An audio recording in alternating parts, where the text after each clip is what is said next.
Welcome to Secret Studios here in Redwood City, California. Today is February 8th, 2005, and we have with us Bruce Hall, who is president of Velodyne Acoustics, a subwoofer manufacturer located here in the Bay Area down near San Jose. Bruce, welcome to our video series. Hello, John. Great to be here. We've interviewed you before, and at that time we talked about the company, Velodyne, and what it manufactures. So this time I'd like to talk about the technology. Bruce, would you define a subwoofer and what it does and what it takes to make a good one? Technically, a subwoofer is a product that covers the lower 2 or 3 octaves of the music scale. If you look at the typical full-range loudspeaker, they'll certainly have bass drivers in them, but the question is, how low will those bass drivers go? You know, typically human hearing can hear down to in the 25 to 30 hertz range, and below that you can feel it very much, and there is information down there, especially in today's home theater soundtracks and music tracks. And without the ability to reproduce those frequencies, you're really not getting the full experience from your music or from your home theater. So what we've found is that even though the traditional box loudspeaker market is stable or even declining, the subwoofer market is going up dramatically, because everyone who acquires a new big screen TV wants, along with that TV, the full home theater experience, and they realize that you need to reproduce the lowest of frequencies down in the 20 to 40 hertz range accurately to really experience the full effect of what's on the source material these days.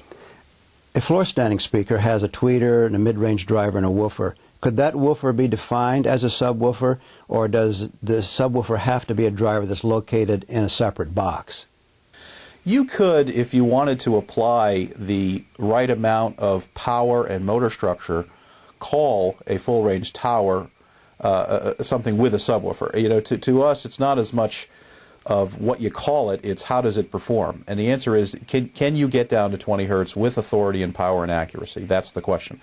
I've seen very, very few towers that are designed to do that. Most of them will roll off in the 50 hertz range or the 40 hertz range, where they can accurately reproduce a drum beat and do okay with that. But if you get into a really powerful explosion, or you get into, you know, some other kinds of pedal organ notes or other kinds of really deep bass material, they're just not going to do the job. I mean, if you're going to spend $40,000, $50,000 on a pair of towers, yeah, probably there's going to be a design in there that's going to be able to accurately redo that. But for the rest of us who are going to have some sort of budget involved, most of the time tower speakers just aren't going to get it done below about 50 hertz. Well, would you then define a subwoofer as something that will go down to 20 hertz, which is the limit of human hearing, or could a subwoofer be something that only goes down to 30 hertz? Many subwoofers will have frequency responses quoted at the 25 to 30 hertz range and up. So I would say if you could accurately do that, you've got a lot more than you had. I would say a truly accurate subwoofer, though, really needs to get down to 20 hertz and below to accurately reproduce what's on the source material. It's really about accurately recreating what the author intended. That's really what we're all trying to do here with all of these technologies. And if there's 20 hertz materials and whatever equipment you have can't play it, then you don't have enough equipment. So, you know, that's really to me what the definition is. If you buy a Wham $40,000 towers, then you're getting pretty low in those things without a subwoofer, so you probably don't need one, so you're probably doing very well at the low end there. If you buy a pair of B&W monitors, you know, bookshelf monitors, then you're probably going to need a subwoofer, because they aren't going to go below about 80 hertz to 100 hertz, and so you're definitely going to need something that's going to get you down and be able to play those low frequencies. So it's all about whether or not you can reproduce it. I hate to get hung up on terms, but it's really about whether you're reproducing the source material. Well, now, Velodyne Acoustics made its name on servo feedback. Can you define what that is? Servo feedback can be defined as a closed-loop system, and let me use the analogy of a heating system in your home. You wake up in the morning, you're cold. You're the feedback loop, so you turn up the heat. Now it gets warmer, warmer, warmer. All of a sudden you're hot. Okay, you turn down the heat. Now it gets back. Now you're cold again. So we have a system that's acting on the environment, and then we have a feedback loop. In this case, the system is the heating system, and you are the feedback loop. You're either hot or you're cold. What we did with the servo was we said, let's put a accelerometer, which is something which actually sits on the cone, and as that accelerometer moves up and down with the cone motion, let's have it send a signal back to the amplifier. So what we now have as the woofer is playing is a signal that comes off the cone back to the amplifier, and then we put a little comparator circuit in there that says what's the input signal and what's the signal from the speaker that's actually playing. And we compare the two, and then we amplify the difference. So we actually pre-distort the signal through the amplifier out to the speaker so that it will actually play perfectly based on this feedback loop.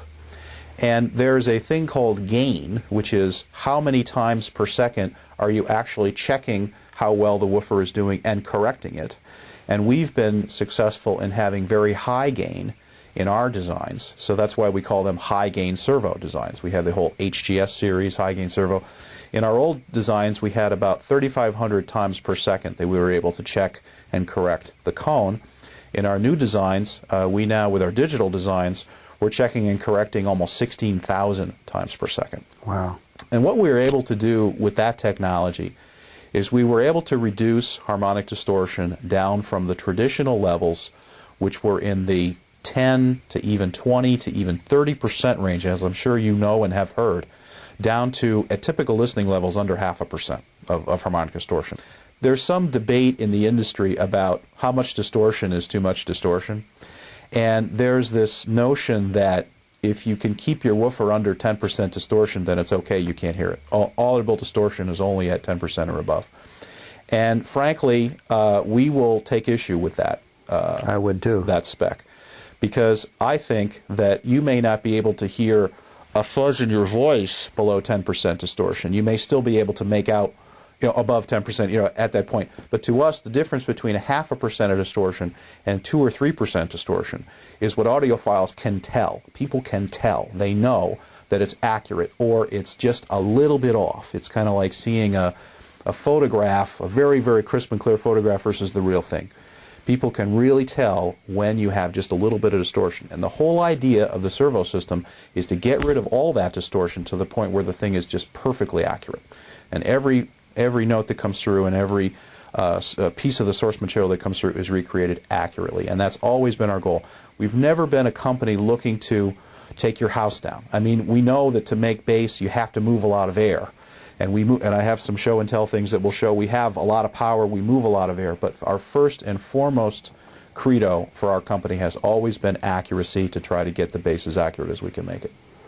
To me, harmonic distortion makes a subwoofer sound kind of boomy, so when I hear a subwoofer that is boomy, I assume that it has a lot of harmonic distortion.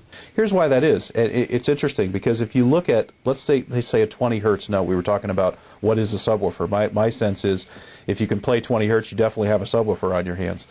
Let's say you have a very sloppy subwoofer that's got a lot of power, but it has very little control. Maybe you have a system with no servo, or you have a ported system, or a slotted system, things like that, which I consider to be not as accurate as sealed systems with servos, and I think you agree with that. So let's take a system like that playing 20 hertz with, say, 10% distortion. What that's doing is it's spitting out harmonic products at 40 hertz, 60 hertz, 80 hertz, 100 hertz. You're seeing third, fourth, fifth harmonic distortion. And in this case, second harmonic is 40, third harmonic is 60. And your ears are way more sensitive at 60 than they are at 20. So when something is playing at 20, you technically shouldn't hear it. But guess what? You will if there are harmonic distortion products coming out at 60 and 80, where you're more sensitive. And if you take the case of a 50 hertz note, guess what? You're playing at 100 and 150 and 200, where you're even more sensitive to be able to hear those notes. So I think the boom that you hear is the interference of the harmonic distortion over the material where you are more sensitive. For example, you'll have a 50 hertz bass drum note interfering with the bass vocals, because the bass vocals are in the 100 to 200 hertz range, and your bass notes it's 50 or 60 or whatever it might be. So that's really the effect. And I remember it was fascinating. My brother Dave Hall was really the architect and engineer behind all the servo systems. And I remember back in the 80s when he first developed this system, we would put on a spectrum analyzer and we'd play our fundamental. We'd play like a 30 hertz fundamental. And then we'd have the fundamental, and then next to it would be the second harmonic and the third harmonic and the fourth and the fifth. And then he'd turn on the servo system and he'd have the fundamental, you'd have a little bump for the second harmonic, and then nothing. Absolutely flat. So it was remarkable how the servo system would just absolutely clean up all that distortion. And we went around. I worked for Velodyne in 85, way back when I had a Grand Prix and I had a ULD 18 in my trunk, and I was driving around, and people then were all into two-channel stereo. There was no home theater, there was no None of that. There were salons in every city, you know, not like now. It's more tweeters and good guys, which are fine stores. There's not the high-end store that you're used to seeing, you know, in a lot of places. We would walk in, we would plug the thing in, and within 30 seconds, people knew. They said, that's the most accurate thing I've ever heard. That's the cleanest thing I've ever heard. It was the sound they were looking for. And every store we went into, we walked out with an order. So we just went around in �85 and just built. We had 150 stores on board within about 6 months, because everywhere we drove into, we would plug in. They'd appreciate it because they knew all they had heard before was boom and harmonic distortion and other issues, you know, and all of a sudden we're producing something that's clean and accurate, and they knew it. Well, down at 20 hertz, you really should just be feeling it rather than hearing it. That's right. In your pant cuffs and your, you know, and the floor should be shaking and all that good stuff. Yeah. Yeah. How have the accelerometers in your subwoofers changed since the beginning? I'm assuming that it's more than just an increase in the frequency. Absolutely. There's more to that. Let me do a show and tell for you. Let's start our first show and tell here. Let me start with this, actually.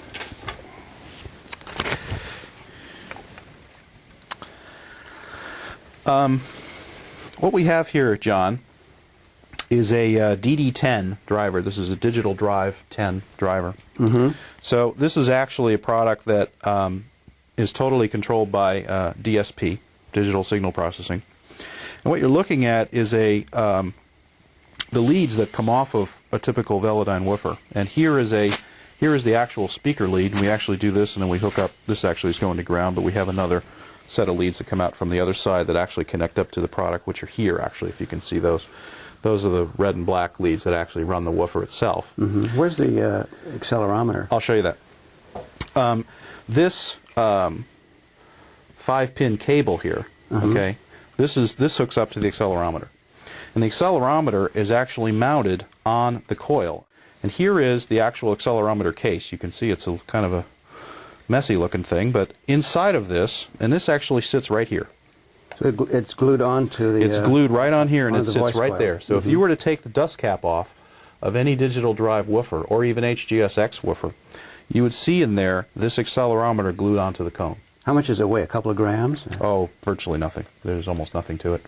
And what's inside this case is what's called a piezo, P-I-E-Z-O, electric chip. And what a piezoelectric chip does is it has a very fascinating characteristic. It's a square thing, and when it flexes, it actually generates a very tiny signal. Then the new digital designs, it's actually converted to digits. There's an A to D in here. Okay. That's fed through the cable, which comes back onto our control board here, which gets fed into the DSP and processed along with the input signal, and that's where that comparison takes place. So you can see that this accelerometer, this little device, this is like you in the heating system. So it says, you know, how are we doing compared to the input signal? Are we hot or are we cold? And then it compares it back through this cable and onto this board and through our DSP chip here. That's the computer chip that runs the whole works. Right. And this whole thing does the comparison and then pre-distorts the signal to the woofer to have it play virtually perfectly. What the servo is information, and it says, okay, we've got this input signal that's one vote on how the thing should be playing, and really it's the dominating vote.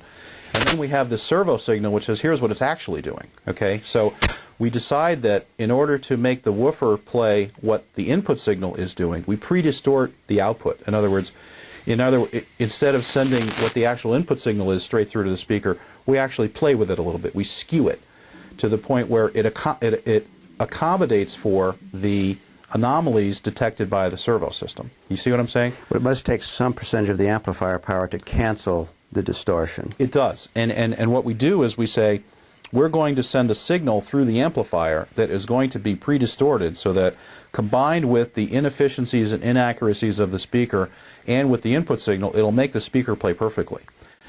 When we talk about a system that's trying to reproduce 20 hertz, okay, what we have here is this is our dual voice coil with our cone, okay, and this is moving out of this very large magnet structure. So these are huge motors we're talking about here. So this thing is moving in and out, trying to reproduce 20 hertz, okay? So what is the biggest challenge in reproducing 20 hertz in a sealed system? The biggest challenge turns out to be the air you're compressing inside the box. So we use relatively small boxes for the size of our woofers, and we do that because we want wives to be happy with the purchases because they're not too big in the room. So we're very much into small woofers. And small woofers have an extra challenge because as the woofer moves into the cabinet, it's going to compress the air inside the cabinet, which is then going to push back on the cone and stop you from sweeping out a perfect sine wave because you're going to have resistance to the motor as you try to move the thing in. As it comes out, you're going to have overshoot on the other way because the compressed air is going to release and you're going to come out the other way. Okay, so you can see there's what we call nonlinearity created because of the sealed nature of the box. So we're trying to move this thing in and out, and we're trying to make it accurately reproduce the signal that we have coming in this case 20 hertz. What the servo is excellent at is it says, okay, and remember this thing is running at 16,000 times per second, so we're only trying to sweep out a 20 hertz sine wave. So we have plenty of opportunity for each motion to check the cone and see how it's doing against the input signal. So what happens in very slow motion is as the cone moves in, hey, you're supposed to be compressing this air, compress this air. It detects that it's being resisted by the air. So what it does is it applies and devotes more amplifier power to that, to the cone, and says, here's all the amplifier power you need to accurately sweep out that sine wave despite the air in the box. So even though there's air in the box pushing back on you, I don't care. I'm going to give you more amplifier power so that you are going to accurately sweep out that sine wave. And it's going to be perfect. So any resistance that it encounters as it moves back and forth is going to be countered with amplifier power. So when you say, how much amplifier power does it take to run the servo? A better question might be, how much amplifier power does it take to accurately sweep out the input signal given the constraints and resistances against the cone? You see what I'm saying? Mm-hmm. So what do we need to do to make this thing work right? And that's what the servo tells us. It tells us actually what's happening as this motor tries to do its job and move this thing in and out at 20 hertz, and then we can correct. So if you have a situation where you're trying to play a note very, very loudly, that amplifier might be driven almost into clipping to try to reproduce that note, even though it may not be that loud a note.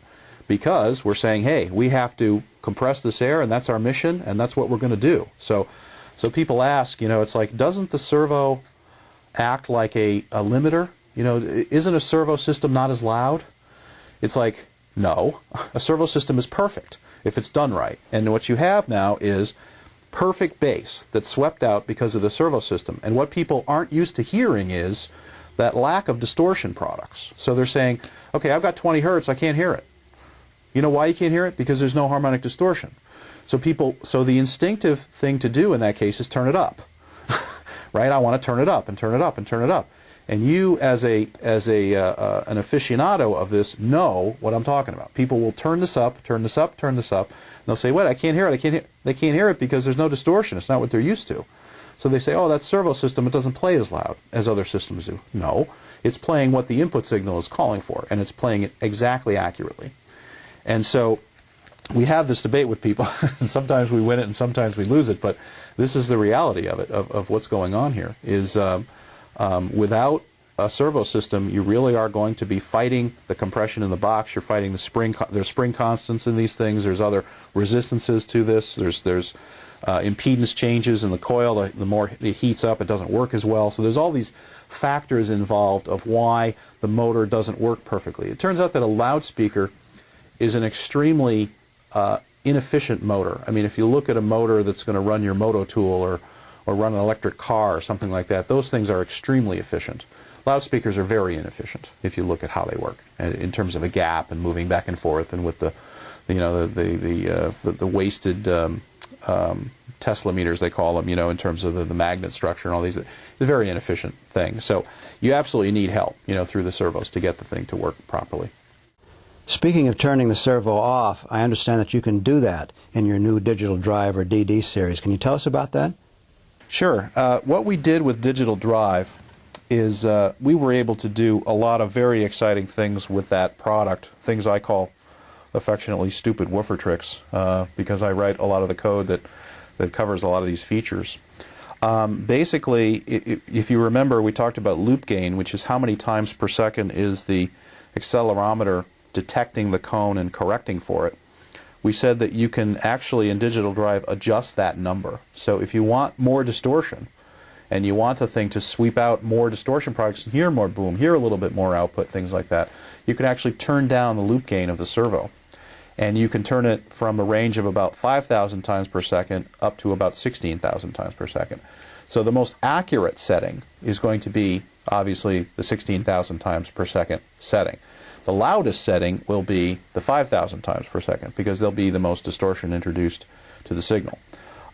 Personally, for my preferences, and for anyone who listens to a lot of bass, like yourself, I wouldn't do anything but the most servo I can get, because I hear bass all day long, and I want it to be accurate. You know, I want it to be as the artist intended. I don't want the loudspeaker to introduce any coloration. I don't want any distortion products. I don't want it to interfere with the mid-bass. I want the thing to be clean and crisp. So my personal preference is I'll just set it on the highest setting and forget it. But people have used that to interesting advantage. You know, they say, I want a really boomy home theater and things like that, and so they set it at a low servo setting, and there it goes. Well, most music doesn't have signals at 20 hertz. It might have 30 to 40, 50 hertz, which you can hear pretty easily. Yeah. And it seems logical that you would want that 30, 40, 50 hertz to be a very low distortion, because you can hear it anyway. Why go ahead and hear the distortion as well? Absolutely. You know, in fact, if you're ever listening to music, why would you ever want anything other than what is on the original source material? I mean, I can't imagine why people would want that. I think there's been this kind of adaptation by the industry, you know, to characterize different speakers with different attributes. You know, those speakers are warm, those speakers are cold, those speakers are this, those speakers are that. You know, to us, you know, a speaker shouldn't be anything. It should be a pass-through of information that was originally recorded by the artist to you. That's what it should be. You know, it shouldn't be, it shouldn't play a role in how it sounds. You know what I'm saying? It should be accurate. Shouldn't contribute anything on its own. Exactly, and all speakers do, because all speakers have distortion, to some degree, and the louder you play them, they all have more. You know, the most accurate speakers we've found have been generally quads. You know, the ESLs. You know, they're basically perfect until you overdrive them, and then they're horrible. Yeah. But under that, they are perfect, and they'll go to a reasonable level before they'll go. And people have always said, well, what can I get to mate with my quads? It says it's always been very, very difficult to find. And electrostatics in general are going to be more accurate, you know, as I'm sure you've found. And people say, what can I find that's fast enough to mate with my quads or with my apogees or whatever they may be? And the Velodyne at the highest setting is doing it everywhere in the industry. People come back and they say, you know, this thing is perfect. The beauty about, you know, marketing DD is, you know, we really now have the whole package. You know, we have the motor, we have the powerful motor, we have a powerful amp, we got all the amp power you're going to get off a 110 circuit, you know, in your house at 1250 watts RMS and 3000 peak. So we got all the power we need to apply to it. We have all the digital processing, which means the thing's going to run right up to its limit anyway. Plus, we have all the on-screen room adjustment. So we have the microphone and the room adjustment, so you know it's going to blend with your satellites, you know it's going to work in your room, and you got all the power you need, plus the servo to make it perfectly accurate and get rid of all the distortion. So it's everything we can think of. You know, we've been at this for a long time, and it's everything we can think of to put into a woofer, you know, is really there with DD, and we're just really just incredibly proud, you know, of that series. And it's done really well for us. Well, Bruce, I think our readers are going to learn more about subwoofers than they ever thought they could from an interview. Thanks so much for coming by. Okay, well, thank you, John. I appreciate the time.